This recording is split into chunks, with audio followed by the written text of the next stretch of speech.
Hello friend, তোমরা সবাই কেমন আছো? আশা করি ভালো আছো। আজকে একটা নতুন ভিডিও নিয়ে আবারও চলে আসলাম তোমাদের মাঝে। এই ভিডিওতে দেখতে পাচ্ছ একটা ট্রেন যাচ্ছে, কিন্তু এটা ট্রেন বলা চলে না, এটা একটা মালগাড়ি। তো এতে কি মাল এসেছিলো বলো তো? এতে এসেছিল ট্র্যাক্টর। এইটা ইন্ডিয়া থেকে এসেছিল বাংলাদেশে।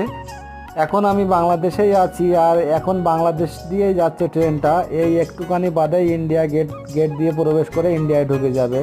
এতে এসেছিলো ট্র্যাক্টর, এখান থেকে 2-3 দিন আগে বাংলাদেশে এসেছিলো। ট্র্যাক্টরগুলো সবগুলো খালি হয়ে গেছে, তো এখন যাচ্ছে আবার। খালি হয়ে যাওয়ার পরে আবার ইন্ডিয়াতে ফেরত যাচ্ছে। এবার এই সামনে গিয়ে বিএসএফ চেকিং হবে, তারপরে গাড়িগুলো এই ট্রেনটাকে ছেড়ে দেবে।